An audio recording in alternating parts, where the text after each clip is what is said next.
Somebody I know very well in the trenches of struggle, and all comrades of COPE. Thank you for inviting us here and the Lekota family, the African National Congress, to grace this occasion and deliver a speech.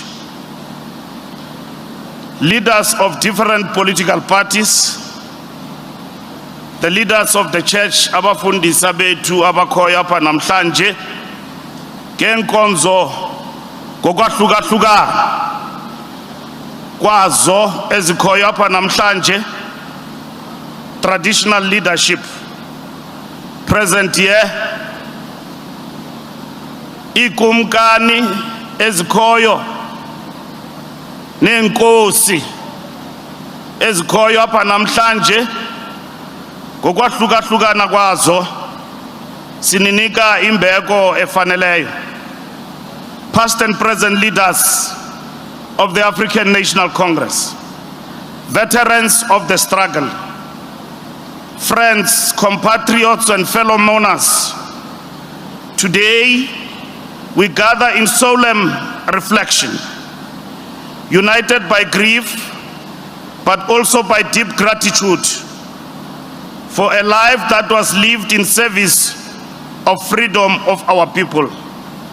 On behalf of the African National Congress, I extend our heartfelt condolences to the Lekota family and those who walked the long road of struggle alongside Comrade Terra Patrick Mosiuoa Lekota. We are gathered here not only to mourn his passing, we are gathered to honor a revolutionary whose life was inseparable from the long and difficult march of our people towards freedom. We gather to salute a patriot who understood that the destiny of a nation is shaped by those who are prepared to sacrifice comfort, security, and even personal safety for the cause of justice. Comrade Terra Lekota belonged to that generation of South Africans who did not simply witness history, they made it. He was among those who confronted the brutal machinery of apartheid with courage and discipline. He was among those who carried the dream of freedom through prison cells and relentless political struggle. And he was among those who refused to surrender the hope that one day South Africa will belong to all who live in it. Death, that ancient and relentless companion of humanity, has visited our ranks once again. It has taken from us a soldier of our liberation struggle. It has silenced the voice that spoke firmly in defense of justice and democratic values. But death cannot erase the contribution of a life dedicated to the emancipation of others. The legacy of Comrade Terra Lekota lives not in this moment of sorrow, but in the history of struggle that he helped to shape.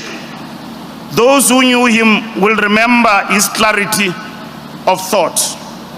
They will remember the sharpness of his intellect and the firmness of his convictions. He was not a man who sought comfort in silence when truth demanded to be spoken. He was a man who believed that leadership requires courage, the courage to confront injustice even when doing so invites misunderstanding or criticism. Comrade Lekota possessed that rare quality of the genuine revolutionary. He understood that freedom must always be defended, even after it has been achieved.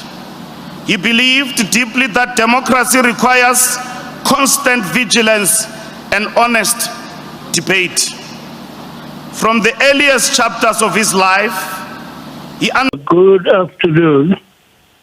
Well, Fikile Lekota is one of a generation that marks a very important milestone in our struggle for freedom, because this was a generation of young people that emerged after the racist regime had managed to literally smash and dismantle the greater part of the National Liberation Movement's underground structures. Mm-hmm. Whether one is talking ANC or PAC or SACP, the underground structures of these movements had been mangled by the repression that came after the Bologna trials.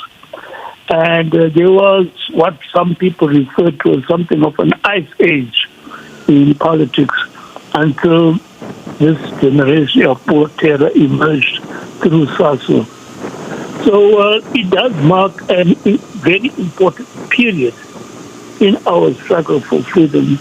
And I think terror, in many respects, was one of the best representatives of that generation. A very courageous person who had guts and very eloquent, very committed. But in my interaction with him, I was also able to note elements of recklessness in some of the things he did. But sometimes, when one is overcautious, you see the absence of other people as being reckless when you're not necessarily that. Yeah. I think the significance of the generation represented is that they were able not only to revive the spirit of resistance amongst the oppressed people of this country, but also came up with a very important political concept, that of black consciousness, which was the notion that blackness, the situation of being oppressed, is not related to one's race. It's related to one's condition. So black meant Africans, coloureds, and Asians, all the people who were oppressed under the colonialist and apartheid regime.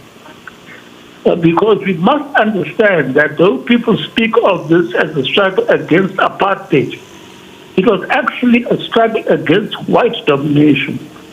Apartheid was just one aspect of the policy of white domination. Yeah. It was the policy of the National Party. But they've been